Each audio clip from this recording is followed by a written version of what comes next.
Hello everyone, আজকে আলোচনা করব বিবেকানন্দ সম্পর্কে। আমাদের 5 ইউনিটসের যে কন্টেম্পোরারি ইন্ডিয়ান ফিলোজফার টপিক চ্যাপ্টারটা রয়েছে, সেই চ্যাপ্টারের একজন অন্যতম ইন্ডিয়ান ফিলোজফার হচ্ছেন বিবেকানন্দ। তো আজকে সেই বিবেকানন্দ সম্পর্কেই ডিসকাস করব। তো তিনি একজন সেন্ট ফিলোজফার ছিলেন, অর্থাৎ সাধু বা সন্ন্যাসী বা তপস্বী একজন দার্শনিক বলা যায় তাকে।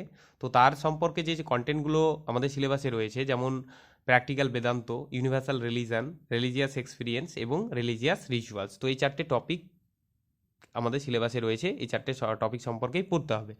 তো আজকে এই চারটে টপিকের মধ্যে যে ফার্স্ট যে টপিকটা রয়েছে প্র্যাকটিক্যাল বেদান্ত, সেটা নিয়ে আলোচনা করব।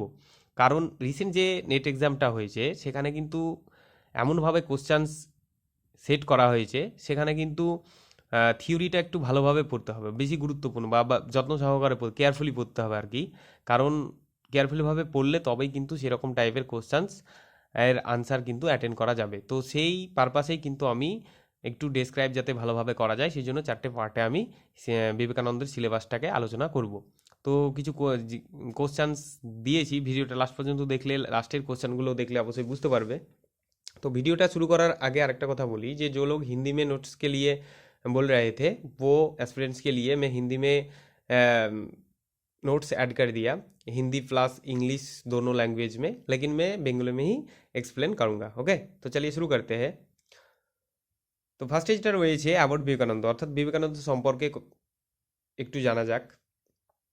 তো Vivekananda was born Calcutta on 12th January 1863. His first name was Narendranath Dutta. He belongs to Hindu family. তো বিবেকানন্দ 1863 সালের 12ই জানুয়ারি কলকাতায় জন্মগ্রহণ করেছিলেন। তার বাল্য নাম বা প্রথম জীবনের যে নাম সেটা ছিল নরেন বা নরেন্দ্রনাথ দত্ত, এবং তিনি একজন হিন্দু পরিবারে জন্মগ্রহণ করেছিলেন।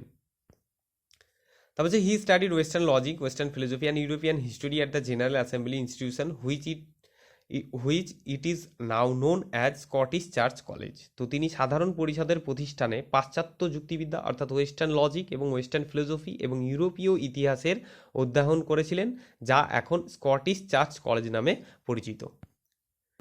তারপর বলছে he was always interested in spirituality from his young age, অর্থাৎ ছোটোবেলা থেকেই তিনি স্পিরিচুয়ালিটি অর্থাৎ আধ্যাত্মিকতার প্রতি একটু বেশি আগ্রহী ছিলেন।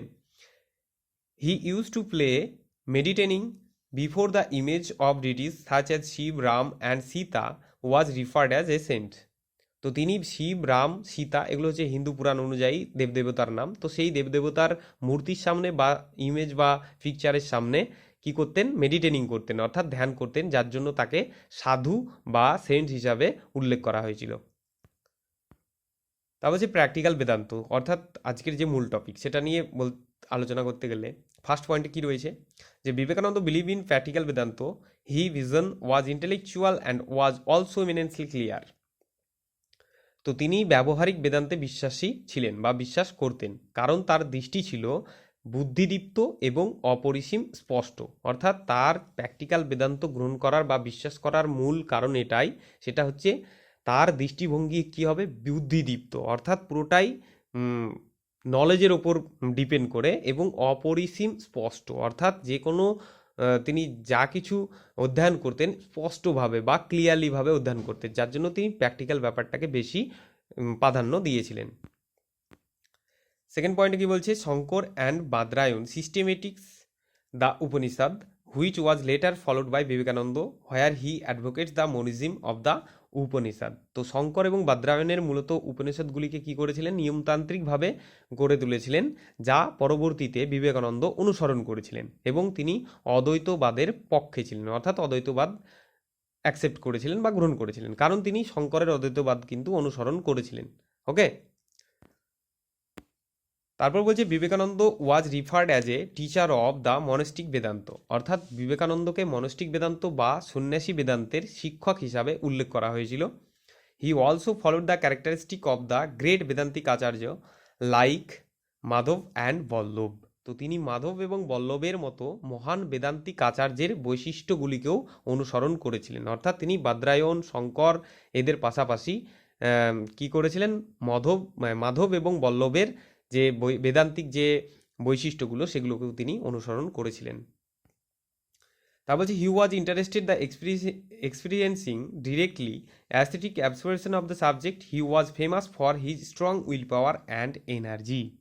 তো তিনি সরাসরি বিষয়ের নান্দনিক শোষণ অনুভব করতে আগ্রহী ছিলেন, কারণ তিনি তার দৃঢ় ইচ্ছাশক্তি এবং শক্তির জন্য বিখ্যাত ছিলেন। অর্থাৎ তার ক্যারেক্টারিস্টিকের মূল বা তার যে মূল গুণ বা বৈশিষ্ট্য যেটা ছিল সেটা হচ্ছে প্রবল ইচ্ছাশক্তি বা দৃঢ় শক্তি, এবং তার অ্যাকচুয়ালি দৃঢ় ইচ্ছাশক্তি যেটাকে বলছে, আর এনার্জি অর্থাৎ তার প্রবল মানে শক্তি নিজস্ব। তো সেই ব্যাপার বা সেই গুণগুলো তার মধ্যে বিদ্যমান ছিল, এবং যার জন্য তিনি আজ হু ইজ বিবেকানন্দ নয়, why he is Vivekananda is very important. Okay, তার জন্যই তিনি আজ কিন্তু বিবেকানন্দ নামে পরিচিত। অর্থাৎ প্রত্যেকটা কাজের জন্য দৃঢ় ইচ্ছা শক্তিটা খুবই গুরুত্বপূর্ণ, কারণ দৃঢ় ইচ্ছা শক্তি থাকলেই সব কিছুর সাকসেসফুল বা সাকসেস আসেই সেই ব্যাপারে। যেমন নেটের ব্যাপারেও তাই, সবাই মানে অ্যাসপিরেন্টস যারা রয়েছে তারা যদি প্রবল ইচ্ছা শক্তিটাকে দৃঢ় করে ফেলতে পারো, তবেই কিন্তু সেই এমটাকে পূরণ করতে পারবে।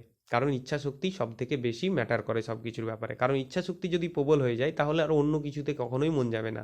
সবসময় দৃঢ় ইচ্ছা শক্তি যেটার উপরে তোমার তৈরি হয়েছে সেই ব্যাপারেই কিন্তু মনোনিবেশ করতে পারবে, যেই ব্যাপারটা বিবেকানন্দের মধ্যে ছিল, যার জন্য আজ তিনি স্বামী বিবেকানন্দ নামে পরিচিত। অর্থাৎ তার ক্যারেক্টারিস্টিকের বা নান্দনিক শোষণ অনুভব করার ব্যাপারের যে বৈশিষ্ট্য যেটা ছিল সেটা ছিল দৃঢ় ইচ্ছাশক্তি এবং তার মধ্যেকার এনার্জি। ওকে, তারপর কি বলছে, he was an enthusiastic monk, he was humanist, philanthropist, and he was known as a pilgrim and city of God. তো তাকে একজন উৎসাহী সক্ষম একজন সন্ন্যাসী বলা যায়, এবং কারণ তিনি মানবতাবাদী এবং পরোপকারী ছিলেন, এবং তিনি ঈশ্বরের শহরের তীর্থযাত্রী হিসাবেও পরিচিত ছিলেন। অর্থাৎ তাকে তার সম্বন্ধে যেসব দিকগুলো ছিল, অ্যাকচুয়ালি তিনি একজন সব কিছু ব্যাপারে উৎসাহী একজন সন্ন্যাসী বলা যায় তাকে। তার মধ্যে মানবতাবাদী জিনিসটা, তারপর পরোপকারী, এই সমস্ত বৈশিষ্ট্যগুলো তার মধ্যে বিদ্যমান ছিল, যার জন্য তিনি ঈশ্বরের শহরে তীর্থযাত্রী হিসাবে পরিচিতি পেয়েছিলেন। তারপর হচ্ছে Vivekananda blissful reality which was ever conscious was supreme. He says that eternal reality could be realised only through philosophical thinking. তো এই পয়েন্টটা খুবই গুরুত্বপূর্ণ, ইম্পর্টেন্ট একটা পয়েন্ট।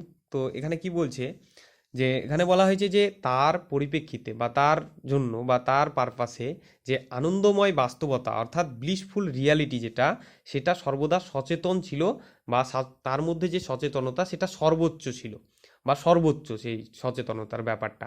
কারণ তিনি বলেছেন যে শাশ্বত বাস্তবতা কেবল দার্শনিক চিন্তার মাধ্যমেই উপলব্ধি করা যেতে পারে। অর্থাৎ তার যে মূল আদর্শ যেটা ছিল বা তার মূল বক্তব্য যেটা ছিল, তিনি অ্যাকচুয়ালি যেটা উপলব্ধি করতে পেরেছিলেন যে শাশ্বত বাস্তবতা যেটা বা ইটার্নাল রিয়ালিটি যেটা, সেটা একমাত্র দার্শনিক চিন্তার মাধ্যমেই উপলব্ধি করা যেতে পারে। ওকে, তারপর হচ্ছে he says that religious must be practical and there is no difference between religion and life. তো তিনি বলেন যে ধর্মকে অবশ্যই ব্যবহারিক হতে হবে এবং ধর্ম ও জীবনের মধ্যে কোনো পার্থক্য নেই। অর্থাৎ তিনি প্র্যাকটিক্যাল ব্যাপারটাকেই সব থেকে বেশি প্রাধান্য দিয়েছিলেন। যেমন শঙ্করের অদ্বৈত বেদান্তকে অনুসরণ করেছিলেন, কিন্তু প্র্যাকটিক্যাল বেদান্তের উপর বেশি কিন্তু গুরুত্ব দিয়েছিলেন। অর্থাৎ প্র্যাকটিক্যাল বা ব্যবহারিক ব্যাপারটাকেই তিনি বেশি প্রাধান্য দিয়েছেন এবং সেটাকে বিশ্বাস করতেন, কারণ তিনি তার ইচ্ছা শক্তি বা দৃঢ় শক্তিটার ওপরই বেশি প্রাধান্য দিতেন। অর্থাৎ তিনি তার শক্তিকে কাজে লাগিয়ে, তার নিজস্ব কঠোর পরিশ্রমকে কাজে লাগিয়ে সব কিছুকে উপলব্ধি করাটাকেই বেশি প্রাধান্য দিয়েছিলেন। যার জন্য তিনি ধর্মকে কি বলেছেন, ধর্মকে বলেছেন যে ব্যবহারিক হতে হবে, অর্থাৎ প্র্যাকটিক্যাল হতে হবে, এবং তাহলে ধর্ম এবং জীবনের মধ্যে কোনো পার্থক্য থাকবে না বা পার্থক্য নেই, সেটাই তিনি মনে করতেন। তারপর বলছে according to him Vedanta is intensely practical. Through regarding Vedanta, man is able to achieve faith in themselves. Vedanta has this basic quality that is recognize error and leaves no possibility of any sin. তো তার মতে বেদান্ত নিবিড়ভাবে ব্যবহারিক। বেদান্ত সম্পর্কে পুরুষেরা নিজেদের ওপর বিশ্বাস অর্জন করতে সক্ষম হয়, এবং বেদান্তের এই মৌলিক গুণটি রয়েছে যে একটি ভুল স্বীকার করে এবং কোনো পাপের সম্ভাবনা রাখে না। অর্থাৎ তার মতে বেদান্ত যেটা নিবিড়ভাবে ব্যবহারিক বেদান্ত যেটা, সেটা সবার পক্ষে অধ্যয়ন করা বা বিশ্বাস করা বা বিশ্বাস অর্জন করতে সক্ষম হয় একমাত্র প্র্যাকটিক্যাল বেদান্তের উপর ভিত্তি করেই। এবং বেদান্তের যে মৌলিক গুণ সেটা হচ্ছে সব কিছুর ভুলগুলোকে স্বীকার করে নেওয়া এবং কোনো রকম পাপের সম্ভাবনা না রাখা। অর্থাৎ সবাই যদি আপন আপন কোনো রকম ভুল যদি করে থাকে সেটা যদি অ্যাকসেপ্ট করে নেয় এবং ভালো একটা মানবতাবাদী মন তৈরি করে নেয়, তাহলে কিন্তু পাপের কোনো সম্ভাবনা থাকবে না। তার জন্য তিনি প্র্যাকটিক্যাল বেদান্তকে মূল ভিত্তি বলেছিলেন। কিসের ক্ষেত্রে? না তো যে নানা রকম বিশ্বাসকে অর্জন করার ক্ষেত্রে। ঠিক আছে, প্রত্যেকটা মানুষের পক্ষেই বিশ্বাস অর্জন করার যে মূল গুণ সেটা হচ্ছে প্র্যাকটিক্যাল বেদান্ত।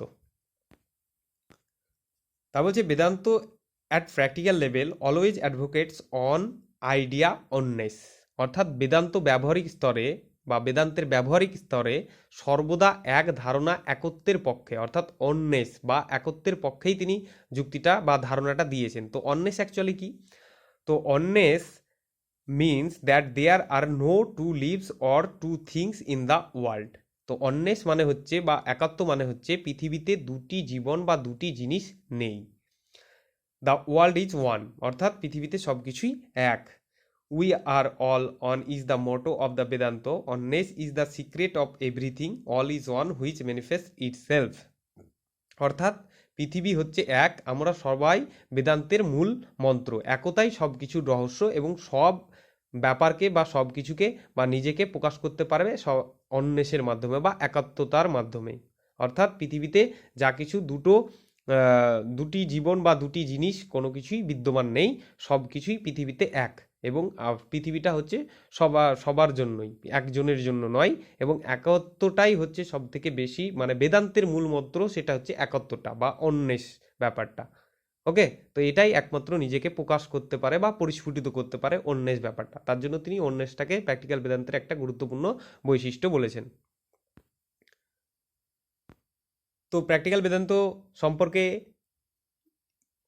যে থিওরিগুলো রয়েছে, অর্থাৎ যে দিকগুলো বিবেকানন্দ বলেছেন, প্র্যাকটিক্যাল বেদান্ত অ্যাকচুয়ালি কী, প্র্যাকটিক্যাল বেদান্ত কীভাবে অ্যাপ্লাই করা যায়, এগুলোই।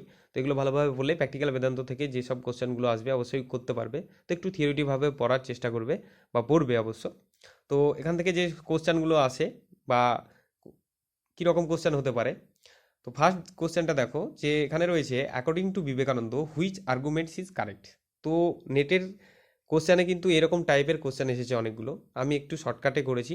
তো একটু ডেসক্রাইবভাবে আরও বেশি বিশ্লেষণ করে বা আরও একটু থিওরি তুলে ধরে একটু বেশি লাইন তুলে দিয়ে ডেসক্রাইব করেছে, যেটা অনলাইন পরীক্ষার ক্ষেত্রে একটু স্লাইড করার পক্ষেও কিন্তু অত্যন্ত খুবই কঠিন ব্যাপার, যাতে টাইমটা অনেকটা ওয়েস্ট হয়ে যায়। ওকে, তো এরকম টাইপের কোশ্চেন দিয়েছে, যেমন অ্যাজার্স অ্যান্ড রিজন যেরকম থাকতো, তো সেটা দু লাইনে থাকতো যে কোনটা সঠিক কোনটা সেরকম টাইপেরই কিন্তু কোশ্চেন এবার হয়েছে বেশিরভাগ কোশ্চেন্স। কিন্তু এইরকম টাইপের যে কোন আর্গুমেন্টটা সত্য বা দুটো আর্গুমেন্ট দিয়েছে বা তিনটে আর্গুমেন্ট দিয়েছে বা চারটে আর্গুমেন্টস দিয়েছে, তার মধ্যে কোনটা সত্য কোনটা মিথ্যা, এরকম টাইপের কোশ্চেন দিয়েছে, যেটা পড়তে গেলে অনেকটা সময় ব্যয় হয়ে যায়, যার জন্য পরীক্ষাটা একটু টাফ হয়ে যাচ্ছে আর কি। ঠিক আছে, তো এখানে কি বলছে যে এই কোশ্চেনটা দেখা যাক কি বলেছে। তো এখানে কোশ্চেন বলছে according to Vivekananda which arguments is correct. তো বিবেকানন্দের মতে কোন যুক্তিটি সঠিক। তো এখানে কি বলছে, ফার্স্ট যুক্তিটাতে কি বলছে যে হি studied western culture and western mythology. তো তিনি মানে বিবেকানন্দ ওয়েস্টার্ন কালচার বা ওয়েস্টার্ন সংস্কৃতি বা পশ্চিমা সংস্কৃতি বা ওয়েস্টার্ন মাইথোলজি বা ওয়েস্টার্ন পুরাণ এগুলোকে অধ্যয়ন করেছিলেন।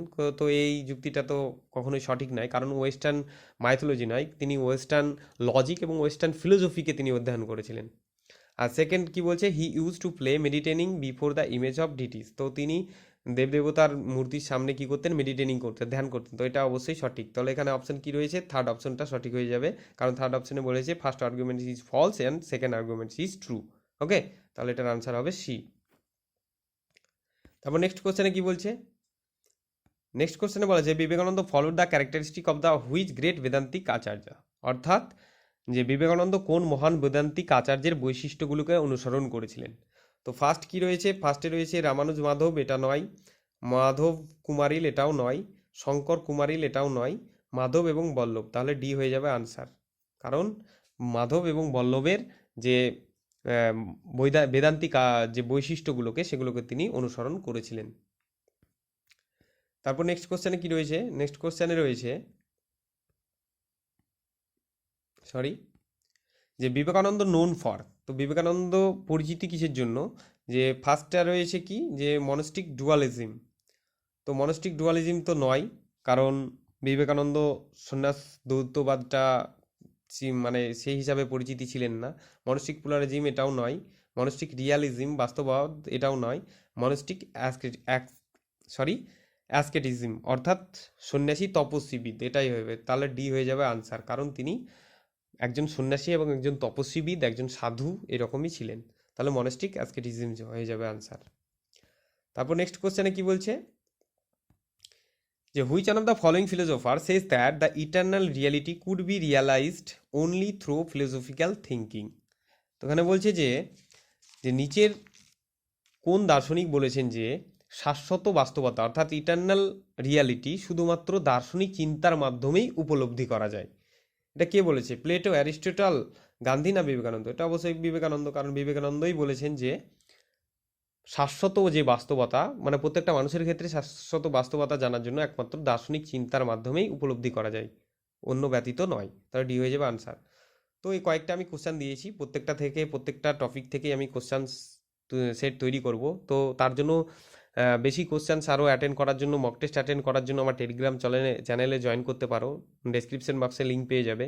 সেখানে আমি মক টেস্ট বা কুইজ হিসাবে অনেক কোশ্চেন্স নিজে সেট করে তৈরি করি, তো সেই হিসাবে দিই। কারণ যত কোশ্চেন অ্যাটেন্ড করবে ততই কিন্তু সবার পক্ষে ভালো, কারণ কোশ্চেন যত অ্যাটেন্ড করবে ততই কিন্তু পরীক্ষার বা এক্সামের সময় অনেকটাই কাজে আসবে।